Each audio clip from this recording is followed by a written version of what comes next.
I would say, points that you have to go through. And the first thing, obviously, is that to recognize that your experience is your differentiator. Not everyone share the same experience, and your voice can move someone forward, from point A to point B, because you already been through some pain and you solved it. And probably when you share conversation and you help people and guide them, that is your identity. And that is what you bring to the table. You don't have to have 50K followers. You don't have to be a Forbes 30 under 30, or even have the perfect company and a massive brand. All you have to have is a story, a lesson, a transformation to share with your audience, and a message that helps people. And that what helps you to get trust. You have to go from that old belief of that you need fame or big followers in order to be invited. And you have to take action, not just staying on that passive side where you're waiting for invitation, because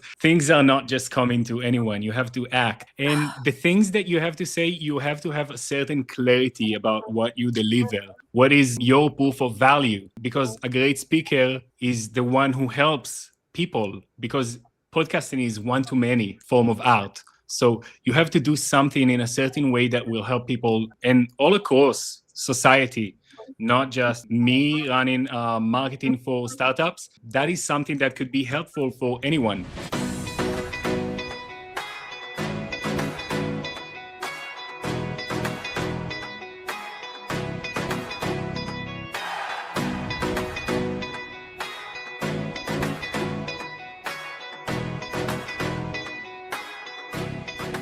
If you haven't been on a podcast yet as a guest, why not? This is the question that racks my brain every time I speak to someone who's looking into marketing themselves effectively and efficiently. And that's why we have Gal here today. He's going to tell us a little bit about himself, why this topic matters to him, and why it absolutely matters to you.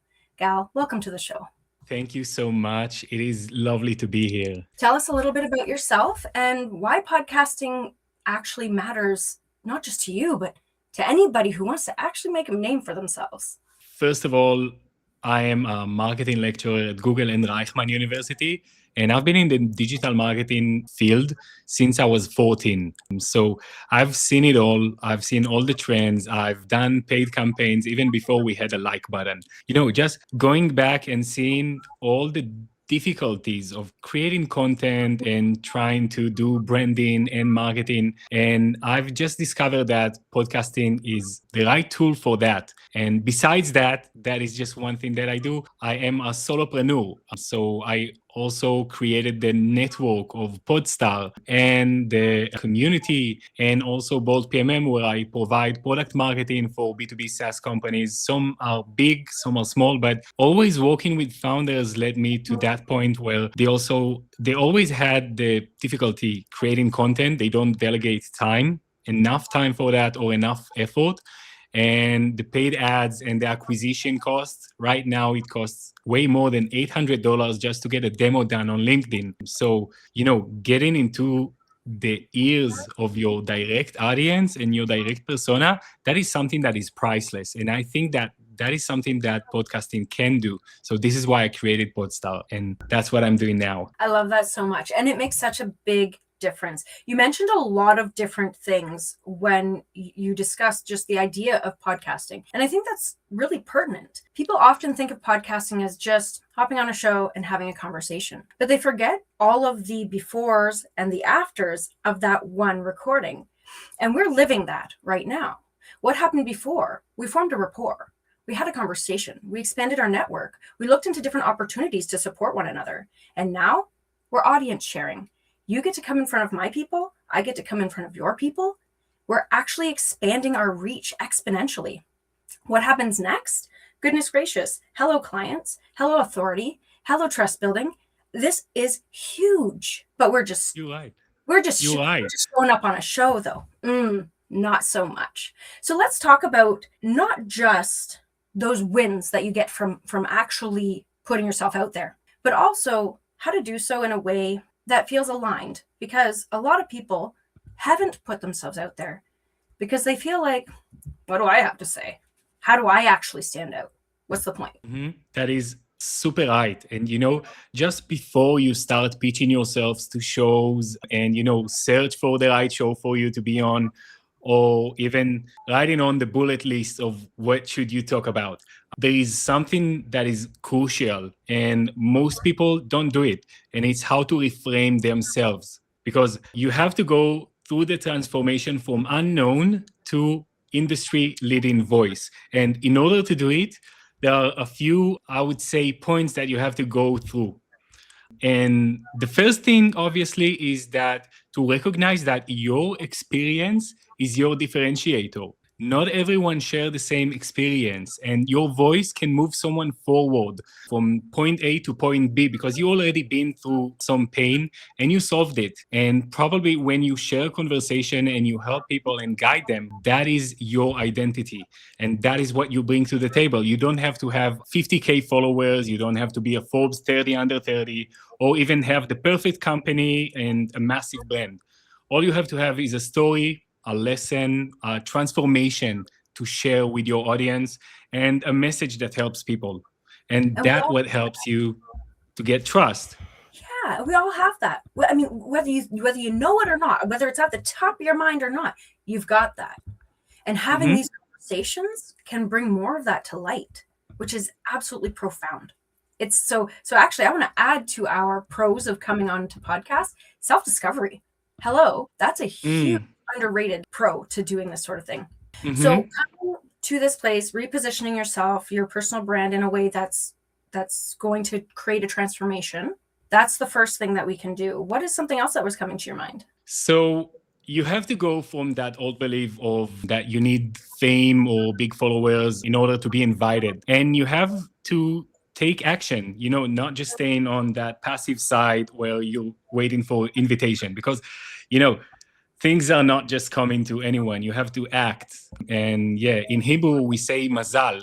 Mazal, it means luck, but it also an acronym of makom, a place, zman, a time, lif'ol, which is to act. So you have to be at the right place at the right time and to act. This what brings you luck. I And love that so much. You have no idea. That like awakened something in my gut. I just went, ooh, yes. And it's not new, but the way you presented it was so rich. And I think that's important.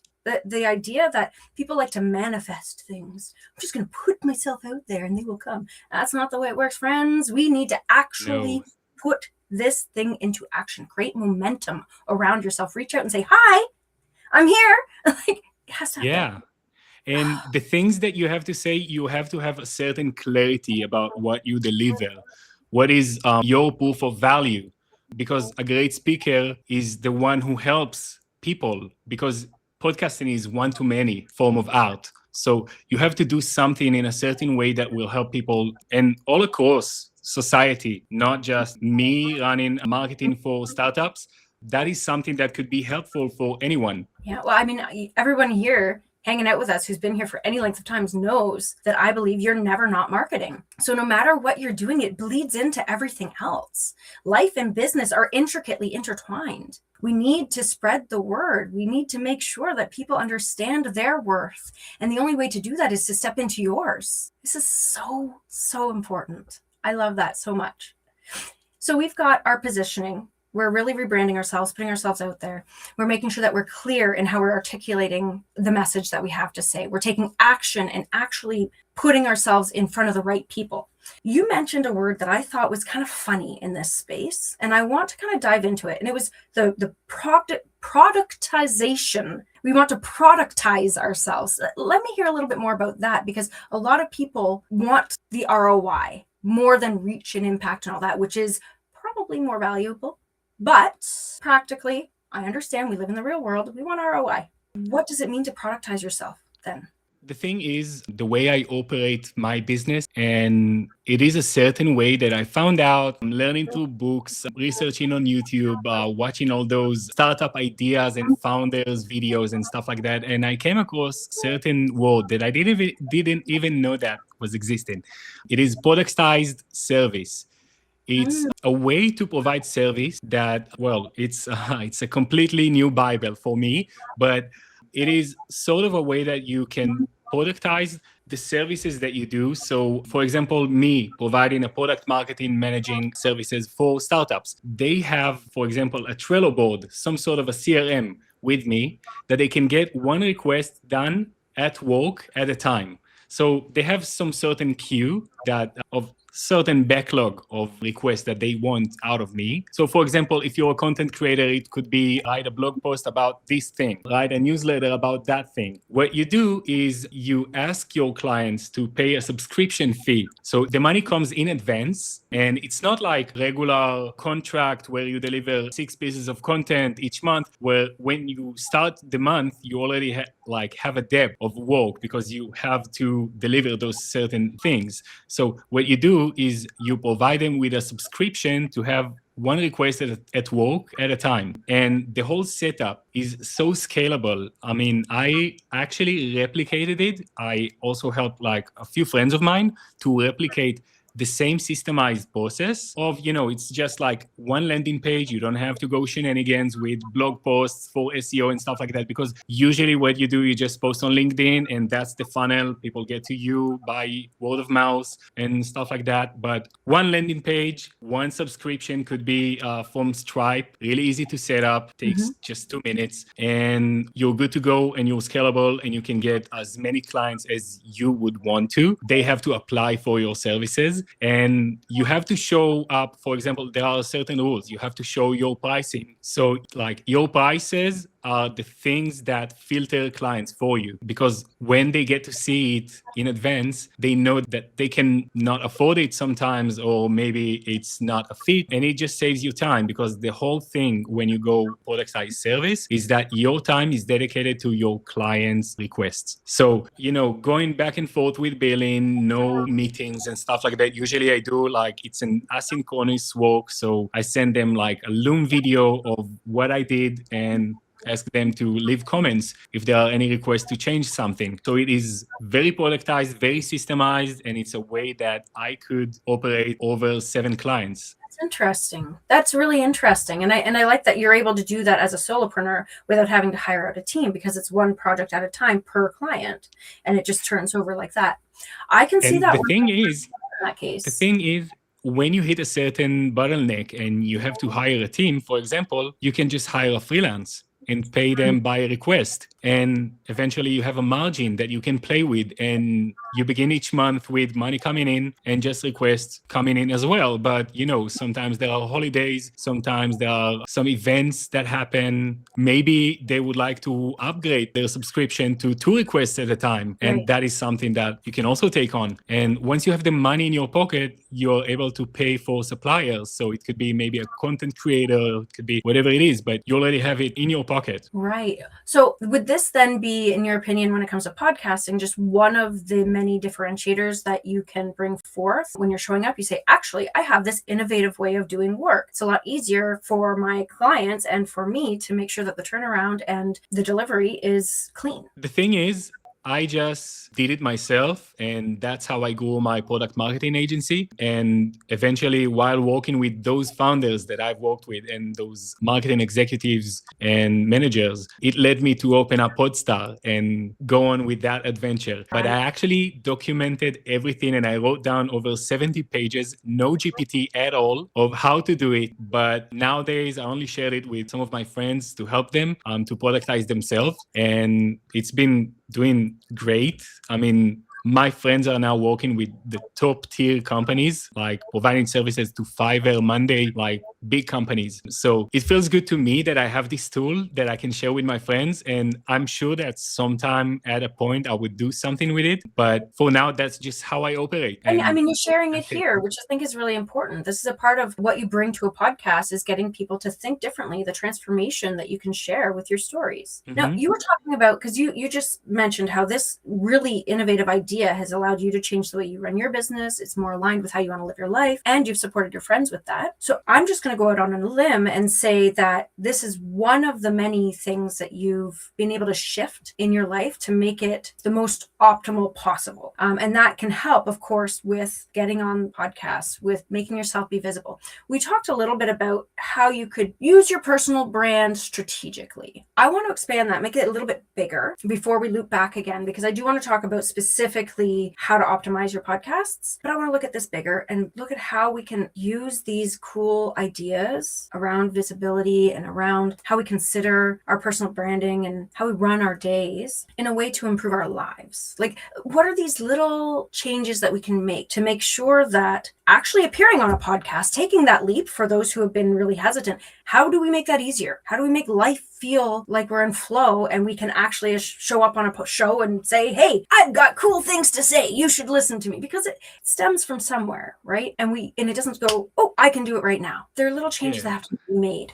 Let's dive into that, because I haven't struggled with that recently, but I remember the days when I have, and I have a lot of clients who come to me with these concerns, with my offer isn't profound, or my X isn't interesting, or my whatever, just something like that. Give me something I can use. I don't know. So there's a great man named Naval Ravikant, and by his words, and I don't quote him like exactly the way he said it, but there are 3 things in life that you can change that will change the whole essence of your being, and it would be your location. So for example, with me, when actually the day that it came to my idea to productize myself and to do this systemized productized service, it was back in Friday. We hosted a barbecue, and we actually, a day before that, we heard Bruno Mars on a concert right from our balcony. We used to babysit a dog, and it was our place to do. And in Friday, it sank in because I was 6 months like trying to find a job. I applied to over 300 different places. I, worked on 8 different assignments to different startups to work with.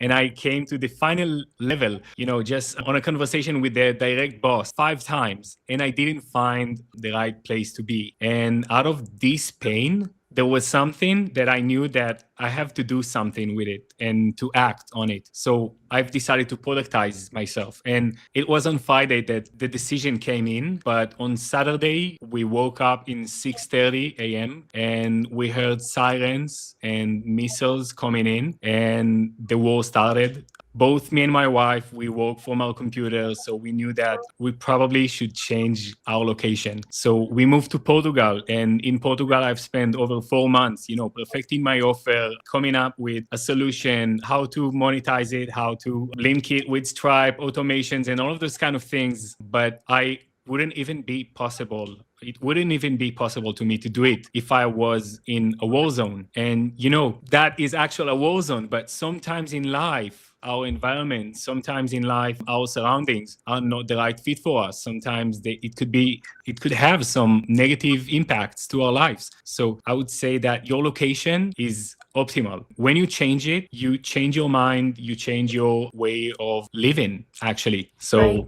That is just one thing. Right. And that makes sense. I mean, you actually mentioned 2 things, which is interesting. Not just your location, but your environment as well, because those 2 things really feed into one another. And I'm going to argue too, I mean, we're talking about an extreme situation where it's literally your location is of danger, a physical danger to you, but and you've moved location permanently, long term. So that can happen, sure. And it's pretty extreme. For everyday individuals, how we can break this down is to just understand that you don't have to literally move house or country. What I like to do is every quarter, I go away for a weekend, 2 days or 3 days, 2 nights, different city. And I just camp out in an Airbnb and I live there for a little while. I change not only my environment, but also my location. And it allows your brain to really expand in ways that you didn't think was possible. So that's, I would say, the minimal version of that. And everywhere in between that exists as well. So just understanding that if you really need to shake things up in your life, if you really need to get yourself to a place where you can be excited about appearing on podcasts, changing your location, changing your environment can actually change your mind about how you're going to approach the next step to your visibility. All right. So I'll get off of that soapbox because honestly, it's something that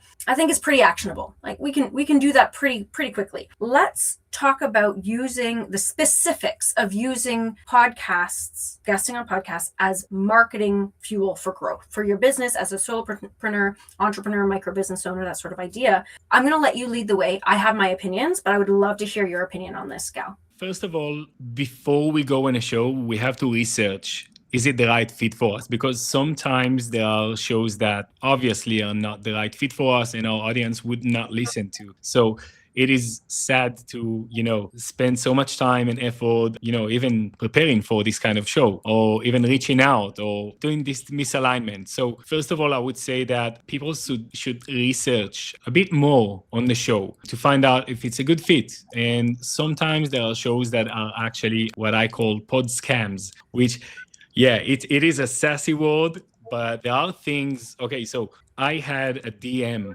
from a show with a famous name on it. Okay, famous name, best-selling author, and he invited me to speak on his show. So it was a famous name show. That was the name of the podcast, and I went in. I researched just the minimal effort I gave it. I didn't even go on his socials and stuff, and just went on listennotes.com and checked it out. And it seems like this guy has been running the show over 2,000 episodes and so many astronauts, leaders, and stuff like that. That was it. What was he mentioned in the DM. And he said to me that, look, you can go on my show. I hosted these big name celebrities and you can speak. It's just 30 minutes and you have to pay just $200. And look, he's been running the show and it is a podcast. But when I deeply researched it, only after I actually paid, I found out that his YouTube channel has 0 views. There is 0 engagement on the social platforms with his brand. And I just felt like there is a fraud going on and there is something to be aware of. Yeah. So before we go on a show, Yeah, and like you said at the beginning, it's not about having a bajillion followers as a guest or as a host. It's more about just being authentic and transparent in what you have to offer. Because if you're saying, "Oh, I've hosted this, that, and the other," and then you don't actually have any sort of anything to offer, visibility doesn't pay the bills, friends. And if visibility is in front of an empty room, come on, that's bad. So do the research, is what you're saying. First and foremost.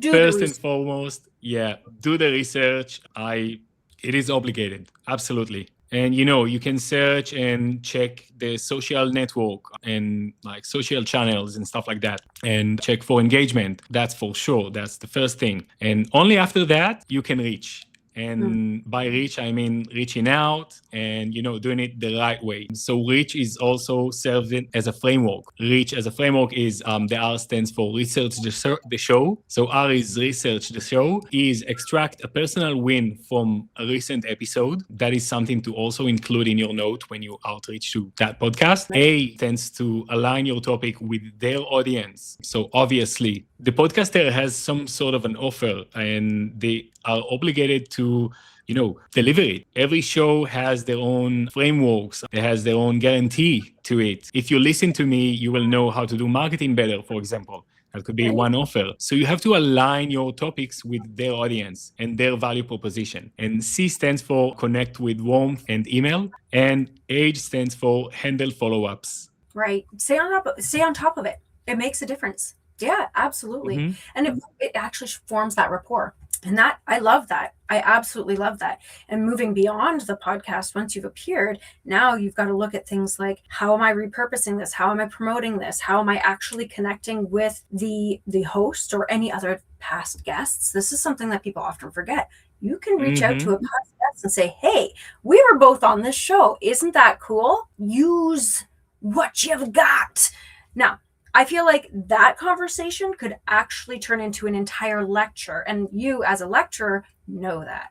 So instead of diving into that, I'm going to let everyone ask questions in the comments, reach out to both Gal and I, because we have a few ideas on how you can absolutely optimize whatever way you show up on the podcast. Even if you're like, man, I bombed that, we'll figure it out for you. Don't worry about it. But you won't bomb it anyways because you're awesome. Okay, Gal, listen, I need to ask you a question. It's a hard one. Can you please think for a moment about something that you can offer to our audience, to the people who've joined us for this conversation today, a piece of wisdom from your experience that they can hold with them, take action on today, the rest of the week, maybe multiple times in their future, that's really going to positively impact the way they're showing up in their life, in their business, and on podcasts. I'm going to give you a moment to think about that because that's a big ask. And in the time while you're thinking, I'm going to remind everybody here that these conversations happen every week. And you can join in. You're a part of this conversation. Remember to ding the bell, subscribe so you get notified when the next one comes up. Leave a comment, ask a question, share with a friend. We want you to be a part of this. This is a community action here. You rise by lifting others, and so do we. So let's work together. With that, I'll get off my soapbox, and Gal, please tell the people what they need to hear.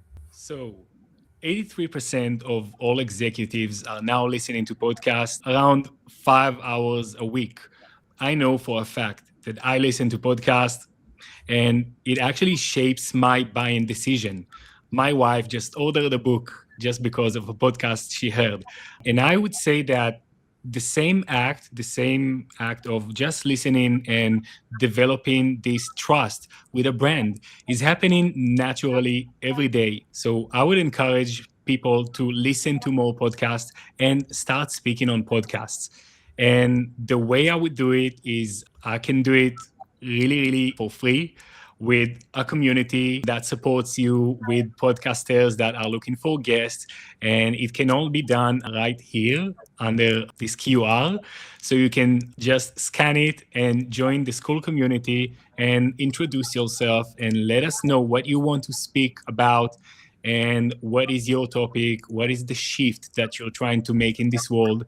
And we will help you achieve it and become the voice your industry will always listen to, because you're always one podcast away from your next big opportunity. So, yeah. I love that so much. Yes, thank you so much, Gal. That is beautiful. And yes, this QR code will lead you straight to the Podstar community, but you'll also find a link in the show notes. So I'm looking forward to seeing you there, because I actually clicked on this link a little while before we started recording to make sure that I could scope it out for you all. And you definitely want to take this leap. Having a community of people who can not only support you as you emerge into the podcasting space and or support you as you continue to elevate yourself in the podcasting space is invaluable. You can get introductions. You can get new opportunities that you never knew you could have. If somebody appeared on a really cool show that you never thought you'd have a chance of, an introduction could give you that foot in the door. So join the community and really dive in with your whole self, because that's what it takes to really make an impact in this world. Now, with that, I want to thank you all for being here, for joining us in this conversation. I want to thank Gal for giving us so much amazing, rich fuel to show up in a more meaningful way, using podcasting as a lever, as a launching point to our own personal success. With that, I hope you all have a great rest of your day. We'll see you soon.